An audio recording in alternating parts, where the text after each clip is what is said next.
আসসালামু আলাইকুম। প্রিয় দর্শক, আপনাদের সকলকে আমন্ত্রণ জানাচ্ছি অন্য মঞ্চে আলাপ চাইতে। আজ থেকে ঠিক 12 দিন আগে 19শে জানুয়ারি আমি একটি প্রতিবেদন দিয়েছিলাম, যার শিরোনাম ছিল ঘোড়ার মুখের খবর, শেখ হাসিনা ফেব্রুয়ারি মার্চেই দেশে ফিরছেন। এই কথাটি শেখ হাসিনা নিজ মুখে বলেছিলেন আমার এক বিশেষ সংবাদ সূত্রকে। সূত্রটি এতটাই নির্ভরযোগ্য যে আমি আলাদা করে কোনো রকম যাচাই করা ছাড়াই খবরটি নিয়ে প্রতিবেদন করেছিলাম। তবে এই সম্পর্কে আরো পাকা খবর পেতে এবং কেন শেখ হাসিনা এতটা নিশ্চিতভাবে তার দেশে ফেরার কথা বলছেন সেটা আমার সূত্র জানতেন না। সেটা নিয়ে খোঁজ খবর করা অব্যাহত ছিল আমার। আর সেই পাকা খবর এলো বা এই যাচাইয়ের কাজটি হয়ে গেল গত 27 জানুয়ারি। কিভাবে হলো সেটা বলছি। আপনাদের তো মনে আছে, ভারতের এবারে রিপাবলিক ডে সেলিব্রেশন অনুষ্ঠানে প্রধান অতিথি হয়ে এসেছিলেন ইউরোপীয় ইউনিয়নের দুই কর্তা ব্যক্তি। একজন ইউরোপীয় কমিশনের president Ursula von der Leyen এবং অন্যজন ইউরোপীয় কাউন্সিলের প্রেসিডেন্ট আন্তোনিও কস্তা। 27শে জানুয়ারি এদের সঙ্গে স্বাক্ষরিত হয় ভারতের বাণিজ্য চুক্তি, যাকে madam Ursula von der Leyen যাকে বলেছেন মাদার অফ অল ডিলস, আর ভারতের প্রধানমন্ত্রী নরেন্দ্র মোদী এটাকে বলেছেন যে ঐতিহাসিক চুক্তি। এই চুক্তিতে সবচেয়ে ভয় পেয়েছেন বলবো না, তবে রীতিমতো ঘাবড়ে গিয়েছেন ও গায়ে জ্বালা ধরে গিয়েছে আমেরিকার প্রেসিডেন্ট ডোনাল্ড ট্রাম্পের। ভারতের এই ফ্রি ট্রেড এগ্রিমেন্ট বুঝিয়ে দিল ভারতের সঙ্গে আমেরিকার সম্পর্ক কোন জায়গায় পৌঁছে গেছে এবং আরো কোথায় পৌঁছে যেতে পারে। বুঝিয়ে দিল এই চুক্তিটি যে ট্রাম্পের চরিত্র চিনে ফেলেছে ভারত, তাই আর ট্রাম্পের মুখের দিকে তাকিয়ে থাকলো না ভারত, বরং ট্রাম্পকে তার নিজের প্রয়োজনে ছুটে আসতে হবে ভারতের কাছে। ভারতের এই ভাবনা যে একেবারে নির্ভুল তার প্রমাণ মিলতে দেরি হয়নি। ভারত ইউনিয়ন চুক্তি প্রকাশ্যে আসতেই তেলে বেগুনে জ্বলে উঠেছেন ট্রাম্প ও তার প্রশাসনের কর্তারা। ভারতকে এবং সেই সঙ্গে ইউরোপীয় ইউনিয়নকে যা খুশি ভাষায় আক্রমণ করছেন। সেসব ভাষা পুরো বলতে গেলে এই প্রতিবেদন বেদম লম্বা হয়ে যাবে। তাই ট্রাম্পের প্রশাসনের ব্যবহার করা দু একটি বিশেষণ বলবো শুধু। ইউরোপের দেশগুলোকে ট্রাম্পের যে ট্রেজারি সেক্রেটারি, তিনি তাকে গালি দিয়েছেন দুমুখো সাপ বলে। নীতির বালাই নাকি ইউরোপের দেশগুলোর কিচ্ছু নেই। ইউরোপের দেশগুলো স্বার্থপর। আর ভারত ধুরন্ধর ব্যবসাদার। ভারত ধুরন্ধর ব্যবসাদার শুধু নয়, ভারত যুদ্ধবাজ দেশ। কেন যুদ্ধবাজ? কারণ ইউক্রেনের যুদ্ধ রাশিয়া চালাতে পারছে, ভারত রাশিয়ার তেল কিনছে বলে। ইউক্রেনের যুদ্ধে তাই ভারতও একটি পক্ষ, রাশিয়ার পক্ষ।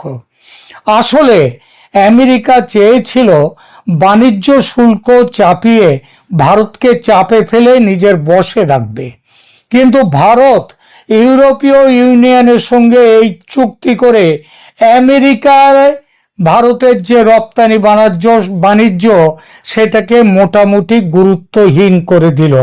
কারণ ইউরোপের 27টা দেশ মিলে সেখানে যত ভারতের জিনিস রপ্তানি হয় তা আমেরিকার থেকেও অনেক বেশি। এই চুক্তি সই হওয়ার সঙ্গে সঙ্গে আমেরিকার বাণিজ্য প্রতিনিধি দল একেবারে যাকে বলে নাওয়া খাওয়া ফেলে ছুটে এসেছে ভারতে। তারা ঘোষণা দিয়েছে যে শুল্ক নিয়ে ভারতের সঙ্গে নাকি আর কোনো বকেয়া বিষয় নেই, সব ফাইনাল। এখন যে কোনো দিন নাকি চুক্তি সই হয়ে যেতে পারে। আপনার মনে আছে কয়েকদিন আগে ট্রাম্প বলেছিলেন ভারতের ওপরে 500% শুল্ক লাগাবে। আর এখন কি করছে? এখন তারা আমেরিকা চাইছে দ্রুত ভারতের সাথে শুল্ক চুক্তি স্বাক্ষর হয়ে যাক। কিন্তু ভারত এবার সুযোগ বুঝে খুব একটা তাড়াহুড়ো করতে চাইছে না। বলছে এত তাড়া কিসের, ধীরে সুস্থে হোক না। ভারতের পররাষ্ট্রমন্ত্রী জয়শঙ্কর কয়েকদিন পর এই সামনের সপ্তাহে আমেরিকা যাচ্ছেন। তার দপ্তরের কিছু ইস্যু আছে, জাতিসংঘের কিছু ইস্যু আছে। আর ভারত বলছে তিনি সফর সেরে দেশে ফেরার পর তারপর বাণিজ্য চুক্তি নিয়ে চূড়ান্ত করার কথা ভাববে ভারত। ভারতের এই যে অবস্থান, এতে স্পষ্টত বাণিজ্যের সঙ্গে পররাষ্ট্র নীতিকেও জুড়ে নিয়েছে ভারত। ট্রাম্পের অস্ত্র ফিরিয়ে দিচ্ছে ট্রাম্পকে, এটা ট্রাম্পের প্রাপ্য। অতি চালাকের গলায় দড়ি, একটা কথা আছে না, তাই হয়েছে ট্রাম্পের।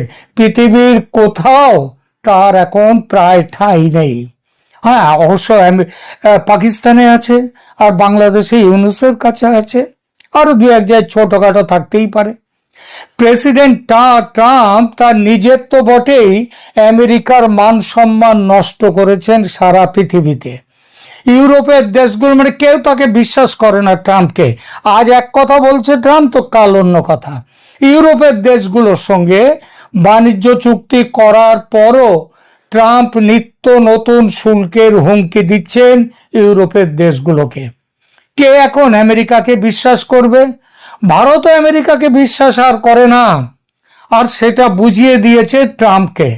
গত কিছুদিন ধরে প্রতি পদে ট্রাম্পের জন্য যখন সেই তার নোবেল প্রাইজের নাম গেল মানে পাকিস্তানের জেনারেল মুনির, আসিম মুনির, পাকিস্তানের প্রধানমন্ত্রী, তারা সব আলাদা আলাদা করে ট্রাম্পের নাম প্রস্তাব করেছে নোবেল প্রাইজ দেওয়ার জন্য। ভারতের কাছেও বলেছিল আপনারাও প্রস্তাব করুন। ভারত ঝেড়ে ঝেড়ে ফেলে দিয়েছে। আর ভারত আমেরিকাকে বিশ্বাস করে না, সেটা বুঝিয়ে দিয়েছে ট্রাম্পকে। ট্রাম্পের গাজা ক্লাব, যার নাম বোর্ড অফ পিস, সেখানে যাওয়ার আমন্ত্রণ পেয়ে পাকিস্তান, ওরা যারা বাংলাদেশকে তো আমন্ত্রণ করেনি, তারা আমন্ত্রণ পেয়ে একেবারে দৌড়তে দৌড়তে গিয়ে হাজির হয়েছে সেখানে ট্রাম্পের বোর্ড অফ পিসে থাকবার জন্য। আর ভারত আমন্ত্রণ পেয়েও প্রত্যাখ্যান করেছে। আমেরিকার অস্ত্র বাদ দিয়ে ভারত রাশিয়া আর ফ্রান্সের অস্ত্র কিনে যাচ্ছে এক নাগাড়ে। রাশিয়ার থেকে তেল কিনে নিয়ে আসছে। ভারতের সঙ্গে আমেরিকার ব্যবসা চৌপাট হওয়ার মুখে। আর এই চৌপাট হলে ভারতের কিচ্ছু যায় আসে না এখন যা অবস্থা। আর এই অনুভব, ভারতের এই বোধ, এটা যে শুধুমাত্র ভারতের তা নয়, সারা দুনিয়া জুড়ে ট্রাম্পের সৌজন্যে আমেরিকার বদনাম জুটেছে আনফেথফুল পার্টনার। আর পার্টনার অবিশ্বস্ত হলে, অবিশ্বাসী হলে সে সম্পর্ক কি টেকে না। ট্রাম্পের আমেরিকার ক্ষেত্রে সেটাই হয়েছে। ট্রাম্প যা প্রতিশ্রুতি দেন তা কখনো রাখেন না। শুধুমাত্র 2025 সালে ট্রাম্প অসংখ্য প্রতিশ্রুতি ভাঙার রেকর্ড করেছেন। ইউরোপীয় ইউনিয়নের সাথে টার্নবেরি চুক্তি জুলাই 25-এ করেছেন। করার পরে সেখানে ছিল 15% সর্বোচ্চ ট্যারিফ। কিন্তু জানুয়ারি আসতে না আসতে ওই একই ইউরোপীয় ইউনিয়নের বিরুদ্ধে নতুন করে আরো 10 থেকে 25% ট্যারিফের হুমকি দিয়েছেন গ্রিনল্যান্ড বিতর্কের নাম করে। চুক্তি স্বাক্ষর হওয়ার 6 মাস পর। তা যার কথার দাম নেই তাকে কে বিশ্বাস করে বলুন তো? এছাড়া কখনো ট্রাম্প বলছেন ফরাসি ওয়াইনে 200% ট্যারিফ লাগাবেন, কখনো পানামা আক্রমণের হুমকি দিচ্ছেন, মিসাইল রাখছেন কলম্বিয়ায়, ইরানে ঝাঁপাতে চাইছেন, ডেনমার্কের কাছ থেকে গ্রিনল্যান্ড ছিনিয়ে নিতে চাইছেন, ভেনেজুয়েলার প্রেসিডেন্টকে চোখ বেঁধে হাত বেঁধে তুলছেন, কানাডাকে দখলের হুমকি দিচ্ছেন। আচ্ছা বলুন তো, কোন সুস্থ মতির মানুষ কি এমন কাজ করতে পারে? ট্রাম্প যেন এক খ্যাপা ষাঁড়, কখন কাকে গুঁতবেন কেউ জানে না। এই পরিস্থিতিতে কে এখন আমেরিকাকে বিশ্বাস করবে? কেউ না। এমনকি যে ব্রিটেনকে আমেরিকার ছায়া বলা হয়, সেই ব্রিটেন পর্যন্ত ট্রাম্পের পথ ছেড়ে ভারতের সঙ্গে নিঃশুল্ক বাণিজ্য চুক্তি করেছে বেশ কয়েক মাস আগে। দীর্ঘ 3 দশক পর চীন সফরে গেছেন ব্রিটেনের প্রধানমন্ত্রী। এই সফরে ট্রাম্প রেগে অগ্নিশর্মা, যাচ্ছে তাই বলেছেন ব্রিটিশ প্রধানমন্ত্রী টার্নারকে। এই সব ট্রাম্পের রাগ থেকে বাইরে, ট্রাম্পের রাগের বাইরে যে দেশগুলো আছে তাদের একটা হচ্ছে পাকিস্তান, অন্যটা বাংলাদেশ। এদেরকে চাকর বাকরের মতো দেখে ট্রাম্প। আন্তর্জাতিক নামী সংস্থা পিউ গবেষণা কেন্দ্র মাস 3 আগে একটি জরিপ করেছে। জরিপে আমেরিকার একদা ঘনিষ্ঠ 24টি দেশের মধ্যে 19টিতে দেখা যাচ্ছে 50% বেশি মানুষ ট্রাম্পকে বিশ্বাস করে না, আর বাকি 5টা দেশে একটু কম তার থেকে। আর মূল মিত্রদের মধ্যে ট্রাম্পের আমেরিকার ফ্রান্স, যুক্তরাজ্য, দক্ষিণ কোরিয়া, জাপান, এইসব দেশের 60% বেশি মানুষের কোনো আস্থা নেই ট্রাম্পের ওপর। অন্য দেশের কথা বাদ দিন, ট্রাম্পের নিজের দেশেই 50% আমেরিকান মনে করেন ট্রাম্প বৈদেশিক নীতিতে জঘন্য কাজ করছে। আচ্ছা, ভারত কেন আমেরিকাকে বিশ্বাস করে না? খুবই তো করত। ট্রাম্প ছিল আমেরিকার বড় বন্ধু। তার কারণ দেখুন, 2025 সালে এসে ভারত স্পষ্টভাবে দেখেছে যে ট্রাম্পের কোনো মতিস্থির নেই, তার কাছে আর যেমন কথার কোনো দাম নেই। এটা ভারতের জন্য সরাসরি ক্ষতিকর। ট্রাম্প তার বাণিজ্য সিদ্ধান্তে প্রতিদিন পরিবর্তন করেন। তার বাংলাদেশ নীতি আজ একরকম তো কাল একরকম। গত বছর ফেব্রুয়ারিতে হোয়াইট হাউসে বসে মোদিকে পাশে বসিয়ে তিনি বলেছিলেন, বাংলাদেশের বিষয়টা দেখার ভার আমি প্রধানমন্ত্রীকে দিয়েছি। প্রেসিডেন্টের এটা যে মনের কথা ছিল না, এটা যে একটা বড় সড় ধোঁকা ছিল, এটা কিন্তু ভারত সেদিন বোঝেনি। বুঝবেটা কি করে?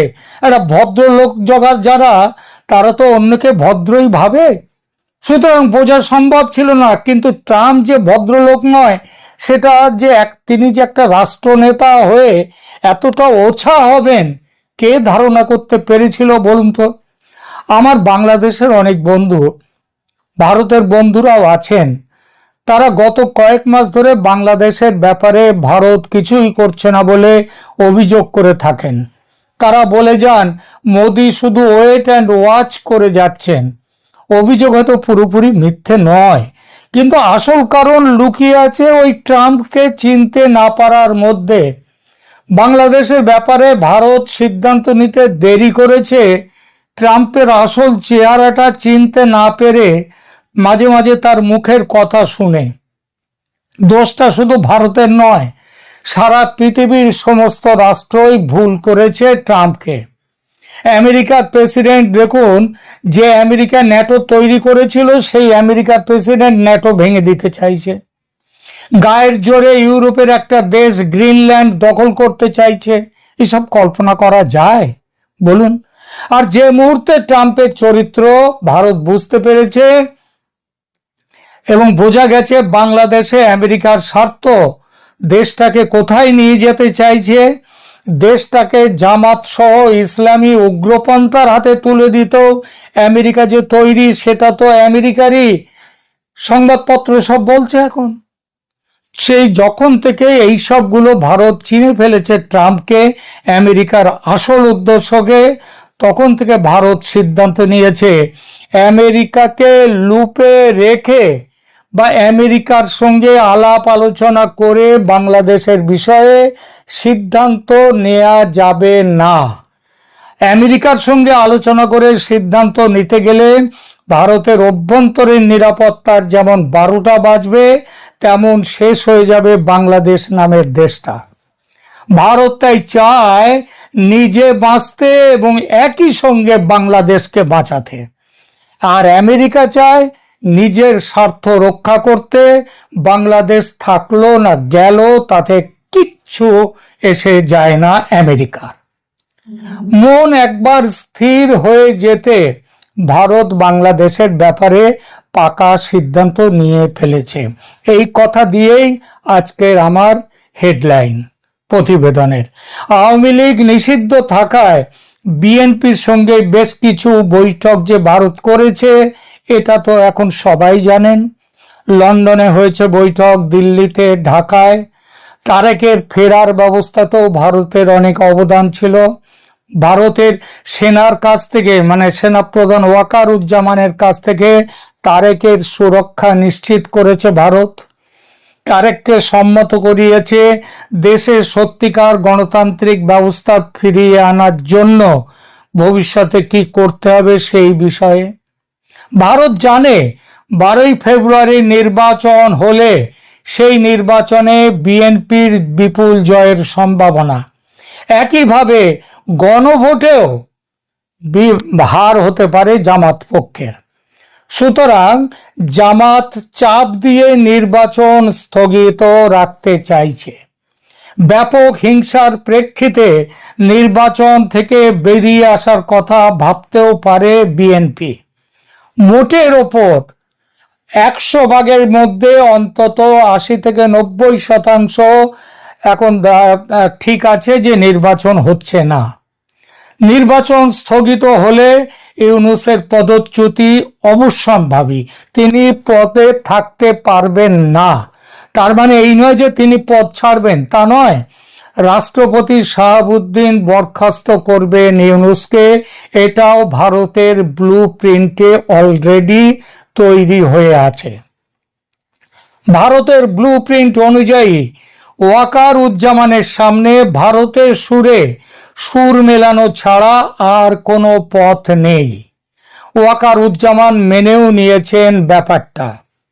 ইউনূসের অন্তর্বর্তী সরকারের পতনের পর প্রধানমন্ত্রী শেখ হাসিনা দেশে ফিরবেন এবং ফিরবেন প্রধানমন্ত্রী হিসেবেই। এই জন্যই তিনি এত জোর দিয়ে বলেছেন ফেব্রুয়ারি, খুব বেশি হলে মার্চের মধ্যেই তিনি দেশে ফিরবেন। তিনি দেশে, ওই যে বললাম, প্রধানমন্ত্রী হিসেবে ফিরছেন। এবার তিনি ক্ষমতা গ্রহণ করবেন প্রধানমন্ত্রী হিসেবে ঠিকই, কিন্তু সেটা হবে তদারকি বা কেয়ারটেকার সরকারের প্রধান হিসেবে। 6 মাসের মধ্যে নির্বাচন করবেন, এই দায়িত্ব, এই কথা বলে তিনি একটা ইনক্লুসিভ ফ্রি ফেয়ার ইলেকশনের ব্যবস্থা তিনি করবেন। যে নির্বাচন এই মুহূর্তে ওই 12ই ফেব্রুয়ারিতে হওয়ার কোনো সম্ভাবনা নেই, সেটাই নির্বাচন করবেন শেখ হাসিনা ফিরে এসে। ভারত পুরো ব্লু প্রিন্ট তৈরি করেছে নিজে উদ্যোগ নিয়ে। আমেরিকাকে এই উদ্যোগের মধ্যে কোথাও রাখেননি। এই উদ্যোগের বিভিন্ন পর্যায়ে শেখ হাসিনা কথা বলে, শেখ হাসিনার সঙ্গে কথা হয়েছে ভারতের রাষ্ট্রপতি শাহাবুদ্দিন, তার সঙ্গে কথা হয়েছে জেনারেল ওয়াকারুজ্জামানের সাথে কথা হয়েছে, বিএনপির তারেক রহমানের সঙ্গে কথা হয়েছে বাংলাদেশে বেশ কিছু সেনা কর্তার সঙ্গেও। বৈদেশিক শক্তির মধ্যে রাশিয়ার সঙ্গে ইউরোপীয় ইউনিয়ন, ব্রিটেন এবং আরো কোনো দেশ যুক্ত ছিল এই আলোচনার মধ্যে। আর এই নতুন পরিস্থিতির জন্যই শেখ হাসিনা বলছেন তিনি খুব তাড়াতাড়ি দেশে ফিরবেন। আমেরিকা কি এই রাজনৈতিক ব্লু প্রিন্টের কথা জানে না? কেন জানবে না? নিশ্চয়ই জানে, কিন্তু করবেটা কি? করার কি আছে? ভারত, চীন, Russia, Brazil, south Africa, Canada, ইউরোপের সব দেশের বিরুদ্ধে আজ চলে গেছে আমেরিকা। বাঁচবে কাকে নিয়ে? কাকে নিয়ে লড়তে যাবে? তাই হাত কামড়ানোই এখন ভবিতব্য আমেরিকার। শুরুর কথাটা আর একবার বলি শেষে, শেখ হাসিনা ফিরছেন প্রধানমন্ত্রী হিসেবে। বাংলাদেশ আবার মুক্তিযুদ্ধের বাংলাদেশে ফিরছে খুব তাড়াতাড়ি। ধন্যবাদ।